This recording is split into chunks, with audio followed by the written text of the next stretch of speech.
Hello, ಇವತ್ತು ಕೂಡ ಒಂದು ಸಿಂಪಲ್ ಆಗಿರೋ ವಿ ನೆಕ್, ಬ್ಯಾಕಲ್ಲಿ ವಿ ನೆಕ್ ಯಾವ ರೀತಿ ಇಡೋದು ಮತ್ತು ಫ್ರಂಟಲ್ಲಿ ಕೂಡ ಇರ್ತೀನಿ. ಅದಕ್ಕೆ ಪೋಟ್ಲಿ ಬಟನ್ ನೋಡಿ, ಈ ಪೋಟ್ಲಿ ಬಟನ್ ಕೂಡ ಮಾಡ್ಕೊಂಡಿದ್ದೀನಿ. ಪೋಟ್ಲಿ ಬಟನ್ ಇಟ್ಟು ಬ್ಯಾಕಲ್ಲಿ ಯಾವ ರೀತಿ ಡಿಸೈನ್ ಮಾಡೋದು ಯಾವ ರೀತಿ ಅಂತ ತೋರಿಸ್ತಾ ಇದ್ದೀನಿ. ಮತ್ತು ಕ್ಯಾನ್ವಾಸ್ ಯೂಸ್ ಮಾಡ್ತಾ ಇದ್ದೀನಿ. ಇಲ್ಲಿ ಬ್ಯಾಕಲ್ಲಿ ನಾನು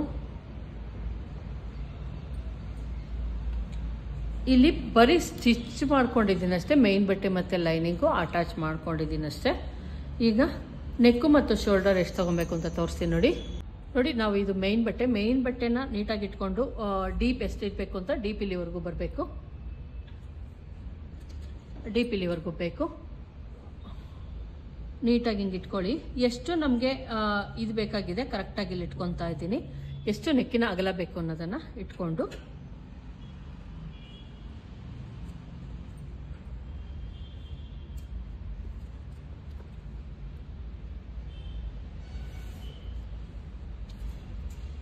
ಇದು ಒಂದು ಬಾಕ್ಸ್ ಹಾಕ್ಕೊಳ್ಳಿ. ಬಾಕ್ಸ್ ಹಾಕ್ಕೊಂಡು ಒಂದು ನೀಟಾಗಿ ಒಂದು ಶೇಪನ್ನು ಕೊಟ್ಕೊಳ್ಳಿ. ನಿಮ್ಗೆ ಅಕಸ್ಮಾತ್ ಗೊತ್ತಾಗಲಿಲ್ಲ ಅಂದರೆ ಏನು ಮಾಡಿ, ವಿ ಶೇಪ್ ಹಾಕ್ಕೊಂಬಿಡಿ. ಫುಲ್ಲು ವಿ ಶೇಪ್ ಆದರೆ ಅಷ್ಟು ಚಂದ ಬರಲ್ಲ.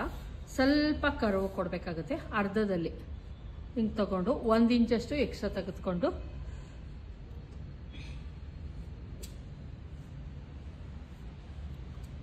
ಇಲ್ಲಿ ನೋಡಿ ಈ ಥರ ಕೊಡು.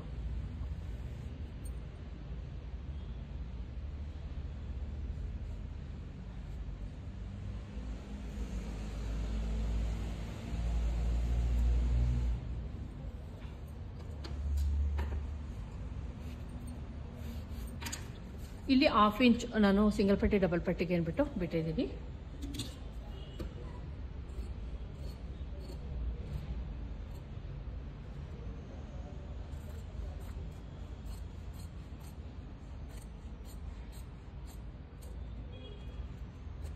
ನೋಡಿ ಇಲ್ಲಿ ಈ ರೀತಿ ಮಾಡ್ಕೊಂಡಿದ್ದೀನಿ, ಯಾಕಂದರೆ ಸಿಂಗಲ್ ಪಟ್ಟಿ ಡಬಲ್ ಪಟ್ಟಿ ಮಾಡೋದಕ್ಕೆ ಅಂದ್ಬಿಟ್ಟು.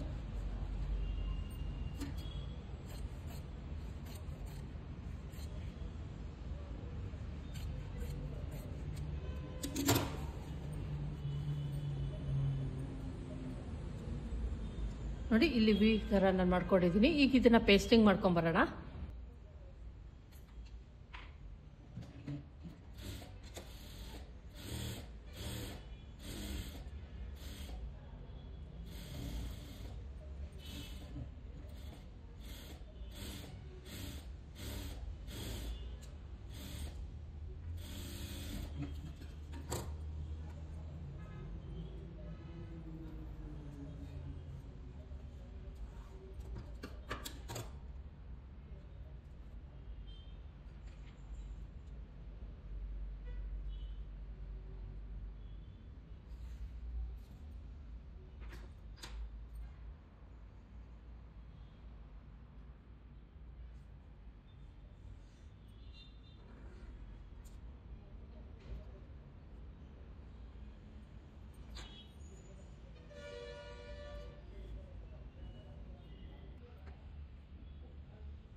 ನೋಡಿ ಇಲ್ಲಿ ಡಾಟ್ ಹಿಡ್ಕೊಳ್ಳಿ.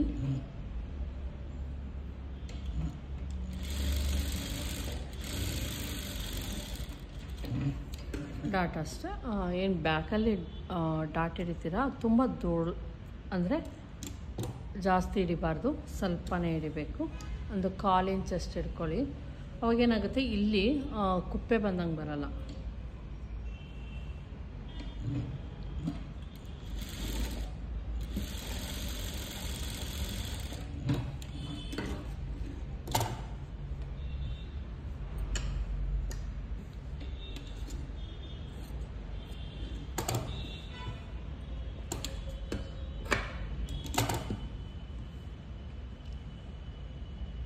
ಈಗ ಇದಕ್ಕೆ ಬಾರ್ಡರ್ ಕೊಡೋಣ ಮತ್ತು ಪೋಟ್ಲಿ ಬಟನ್ ಕೊಡೋಣ. ಪೋಟ್ಲಿ ಬಟನ್ ಯಾವ ರೀತಿ ಕೊಡೋದು ಮತ್ತು ಬಾರ್ಡರ್ನ ಯಾವ ರೀತಿ ನೋಡಿ ಸ್ಟ್ರೈಟ್ ಮಾಡ್ಬೋದು. ಇಲ್ಲಿ ನೋಡಿ ಈ ಥರ ಆಗುತ್ತೆ. ಹಾಗಾಗಿ ಯಾವ ಥರ ಬಾರ್ಡರನ್ನು ಶ್ರಿಂಕ್ ಮಾಡ್ಕೊಳ್ಳೋದು ಅಂತ ತೋರಿಸ್ತಾ ಇದ್ದೀನಿ. ಫಸ್ಟು ನಾವು ಯಾವ ಕಡೆ ನೆಕ್ಕಿಗೆ ಅಟ್ಯಾಚ್ ಮಾಡ್ತೀವಿ, ಈ ಕಡೆ ಸೈಡಲ್ಲ, ಈ ಕಡೆ ಸೈಡು ಶ್ರಿಂಕ್ ಮಾಡ್ಕೊಳ್ಳಿ. ಅಂದರೆ ಬ್ಯಾಕಲ್ಲಿ ಬೆರಳನ್ನು ಹಿಂಗೆ ಇಟ್ಕೊಳ್ಳಿ. ಏನು ಬೆರಳಿರುತ್ತೆ ನೋಡಿ, ಬ್ಯಾಕಲ್ಲಿ ಬೆರಳನ್ನು ಹಿಂಗೆ ಇಟ್ಕೊಂಡು ನಾವು ಹಿಂಗೆ ಹೊಲಿತಾ ಇರಬೇಕಾದ್ರೆ ಅದನ್ನು ಮುಂದಕ್ಕೆ ಪಾಸ್ ಆಗಕ್ಕೆ ಬಿಡಬೇಡಿ. ಬಟ್ಟೆಯನ್ನು ಹಿಂಗೆ ಇಟ್ಕೊಂಡಿರಿ ಟೈಟಾಗಿ. ಅವಾಗ ಏನಾಗುತ್ತೆ, ಒಂದು ಸ್ವಲ್ಪ ಕಡಿಮೆ ಆಗುತ್ತೆ ಈ ಸೈಡ್.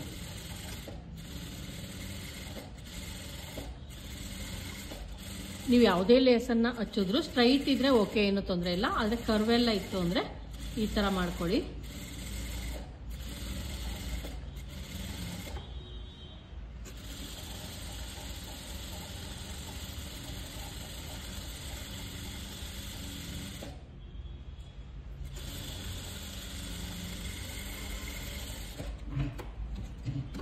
ಅಬ್ಸರ್ವ್ ಮಾಡ್ಬೋದು, ಈ ಕಡೆ ಜಾಸ್ತಿ ಇದೆ, ಈ ಕಡೆ ಕಡಿಮೆ ಆಗಿದೆ ನೋಡಿ. ನಾವು ಇದನ್ನು ಥ್ರೆಡ್ ಪೈಪಿಂಗ್ ಇದು ನಾರ್ಮಲ್ ಹೆಮ್ಮಿಂಗ್ ಮಾಡೋದಕ್ಕೂ ಸೇಮ್ ಯೂಸ್ ಮಾಡ್ತೀವಿ. ಮತ್ತು ಬೆನ್ನಲ್ಲಿ ಇಲ್ಲಿ ಏನು ಪಟ್ಟಿ ಕೊಡ್ತೀವಿ ಅದಕ್ಕೂ ಸೇಮ್ ಯೂಸ್ ಮಾಡ್ತೀವಿ. ಯಾಕಂದರೆ ಇಲ್ಲಿ ತುಂಬ ಚಿಕ್ಕದಿರುತ್ತೆ, ಇಲ್ಲಿ ಒಂದು ಸ್ವಲ್ಪ ದೊಡ್ಡದಿರುತ್ತೆ. ನಾವು ಹಾಕಿದಾಗ ಸ್ಟಿಚ್ ಹಾಕಿದಾಗ ಕರೆಕ್ಟಾಗಿ ಬರಲ್ಲ ಅನ್ನೋ ಕಾರಣಕ್ಕೆ. ಮತ್ತು ಈಗ ನೋಡಿ ಏನು ಈಗ ಕಡಿಮೆ ಇದೆ ಅದನ್ನು ಹಿಂಗೆ ಇಟ್ಕೊಳ್ಳೋಣ. ಹಿಂಗೆ ಇಟ್ಕೊತೀನಿ. ಇದನ್ನು ಫುಲ್ಲು ಕೊಟ್ಕೊತೀನಿ ಫ್ರೆಂಡ್ಸ್. ನಾನು ಈ ಥರ ಫುಲ್ ಕೊಟ್ಕೊತೀನಿ. ಇಲ್ಲೇನು 1/2 ಇಂಚು ಸಿಂಗಲ್ ಪಟ್ಟಿ ಡಬಲ್ ಪಟ್ಟಿಗಿತ್ತು ಅದನ್ನು ಸೇರಿಸೇ ಕೊಟ್ಕೊತಾ ಇದ್ದೀನಿ. ಸಲ ನೀಟಾಗಿ ಇದನ್ನು ಎತ್ಕೊಳ್ಳಿ.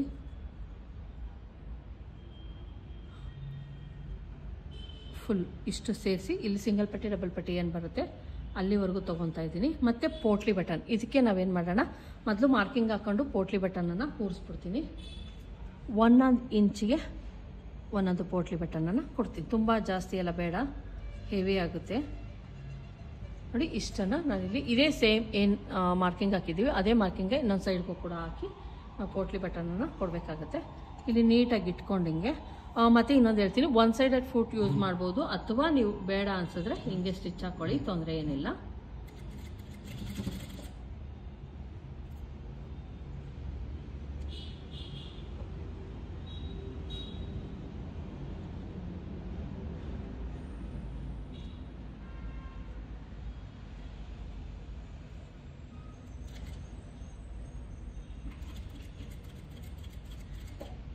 ಈ ರೀತಿ ನೀಟಾಗಿ ಪೋಟ್ಲಿ ಬಟನನ್ನು ಹೊಲ್ಕೊಳ್ಳಿ.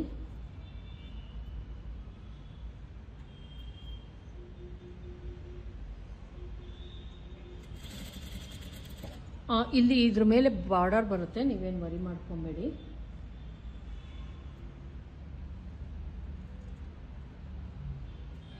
ಕೆಲವೊಂದು ಮೆರೂನ್ನೇ ಇದೆ, ಹಂಗಾಗಿ ಅದನ್ನು ಸ್ವಲ್ಪ ತೆಗಿತಿದ್ದೀನಿ, ಅವಾಯ್ಡ್ ಮಾಡ್ತಾ ಇದ್ದೀನಿ.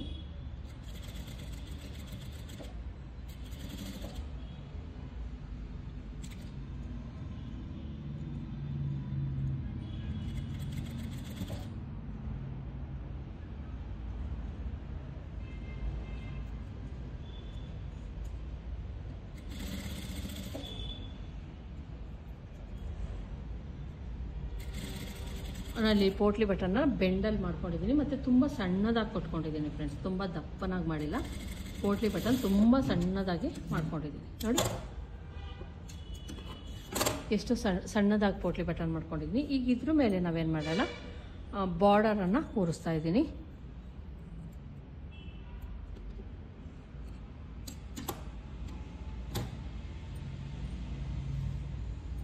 ಲೇನ್ ಆಲ್ರೆಡಿ ರೆಡಿ ಮಾಡ್ಕೊಂಡ್ವು. ಈ ಡಿಸೈನ್ಗೆ ಬಾರ್ಡರ್ ಏನಾದರೂ ಬರುತ್ತೆ ಅಂದರೆ ಈ ಥರ ಮಾಡ್ಕೊಬೋದು ನೀವು, ತೊಂದರೆ ಇಲ್ಲ.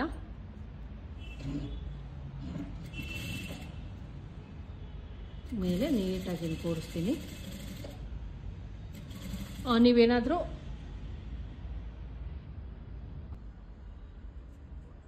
ಒನ್ ಸೈಡೆಡ್ ಫುಟ್ ಇದ್ರೆ ಯೂಸ್ ಮಾಡಿ, ಯಾಕಂದರೆ ಚೆನ್ನಾಗಿ ಬರುತ್ತೆ ಫಿನಿಶಿಂಗು. ಮತ್ತು ನಾನಿಲ್ಲಿ ಯೂಸ್ ಮಾಡ್ತಾ ಇರೋಂತಹ ಫುಟು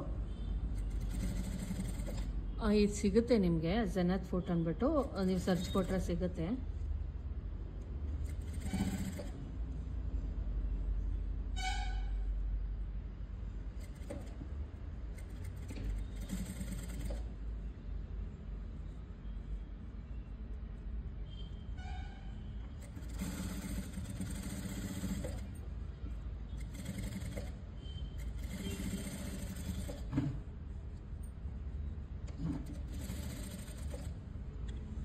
ನೋಡಿ, ಇಲ್ಲಿ ಪೋಟ್ಲಿ ಬಟನ್ ತುಂಬ ಸಣ್ಣದಾಗಿ ಕೊಟ್ಟಿದ್ದೀನಿ, ದಪ್ಪನಾಗಿ ಬೇಡ ಅನ್ನೋ ಕಾರಣಕ್ಕೆ ಕೊಟ್ಟಿದ್ದೀನಿ.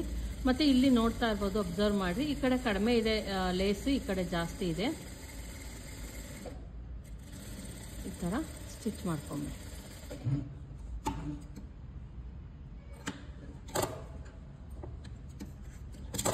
ನೋಡಿ, ಎಲ್ಲೂ ಎತ್ಕೊಳೋದು ಆ ಥರ ಏನೂ ಆಗಲ್ಲ. ನೋಡಿ, ಬ್ಯಾಕಲ್ಲೂ ಅಷ್ಟೇ ಈ ಥರನೇ ಬಂತು, ಇನ್ವಿಸಿಬಲ್ ಥರನೇ ಆಯಿತು. ಬಾರ್ಡರ್ ಕೊಟ್ಟಿರೋದ್ರಿಂದ ಬಾರ್ಡರ್ ಒಳಗಡೆ ನಾನೇನು ಮಾಡಿದ್ದೀನಿ, ಪೋಟ್ಲಿ ಬಟನನ್ನು ಸೇರಿಸಿದ್ದೀನಿ. ನೋಡಿ, ತುಂಬ ಸಣ್ಣದಾಗಿ ಪೋಟ್ಲಿ ಬಟನ್ ಕೊಟ್ಟಿದ್ದೀನಿ. ಇನ್ನೂ ಬೇಕು ಅಂದರೆ ಹೆಚ್ಚಿಗೆ ಕೊಡ್ಬೋದು ನೀವು, ನಾನಿಲ್ಲಿ ಒಂದು ಕಡಿಮೆನೇ ಕೊಟ್ಟಿದ್ದೀನಿ. ಎಲ್ಲ ಫುಲ್ಲು ಫಿನಿಶಿಂಗ್ ಆದಮೇಲೆ ಯಾವ ರೀತಿ ಬಂತು ಅಂತ ನಾನು ನಿಮಗೆ ತೋರಿಸ್ತೀನಿ. ಈ ಡಿಸೈನ್ ಇನ್ನೊಂದು ಸೈಡು ಕೂಡ ಸೇಮ್ ಹೊಲ್ಕೊತೀನಿ ಫ್ರೆಂಡ್ಸ್.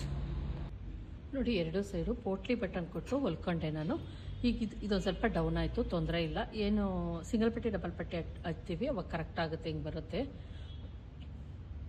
ನಾನೇನು ಇಲ್ಲಿ ಬಿಟ್ಟಿದ್ದೀನಿ ಅದಕ್ಕೆ ಸಿಂಗಲ್ ಪಟ್ಟಿ ಡಬಲ್ ಪಟ್ಟಿಯನ್ನು ಹಚ್ತೀನಿ. ಮತ್ತು ಡೋರಿ ಕೂಡ ಮಾಡಿದ್ದೀನಿ.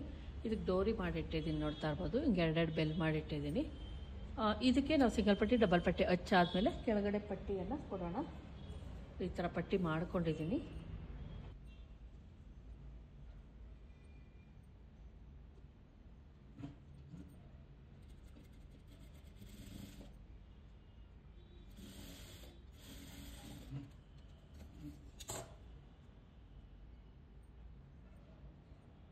ನಾನು ಇಲ್ಲಿ 1/2 ಇಂಚ್ ಬಿಟ್ಟಿದ್ದೆ, ಅದು ಕರೆಕ್ಟಾಗಿ ನಾನು ಸ್ಟಿಚ್ ಮಾಡಿದ್ದೀನಿ.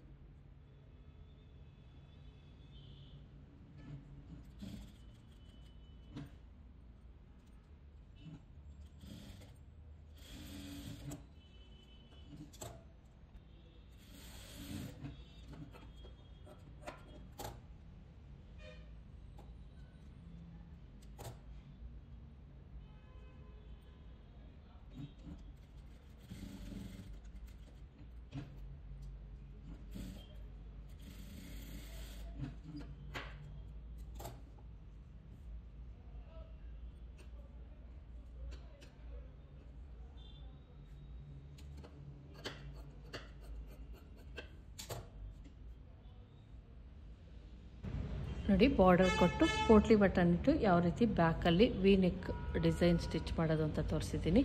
ಈ ವಿಡಿಯೋ ಇಷ್ಟ ಆಗಿದ್ರೆ ಲೈಕ್ ಮಾಡೋದನ್ನು ಮರಿಬೇಡಿ. ಆಮೇಲೆ ನಾನು ಎಲ್ಲ ಆದಮೇಲೆ ಡೋರಿ ಬೆಲ್ಲನ್ನು ಹಾಕ್ಕೊತೀನಿ.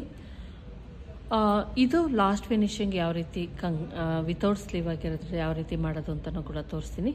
ಈ ವಿಡಿಯೋ ಇಷ್ಟ ಆಗಿದ್ರೆ ಲೈಕ್ ಮಾಡೋದನ್ನು ಮರಿಬೇಡಿ. ದಯವಿಟ್ಟು ಸಬ್ಸ್ಕ್ರೈಬ್ ಮಾಡ್ಕೊಂಡು ನೋಡಿ, ಇಷ್ಟ ಆದರೆ ಲೈಕ್ ಮಾಡಿ. Thank you friends. ಮತ್ತೆ ಸಿಗ್ತೀನಿ ಇನ್ನೊಂದು ವಿಡಿಯೋದಲ್ಲಿ. ಅಲ್ಲಿವರೆಗೂ ನಮಸ್ಕಾರ. Thank you.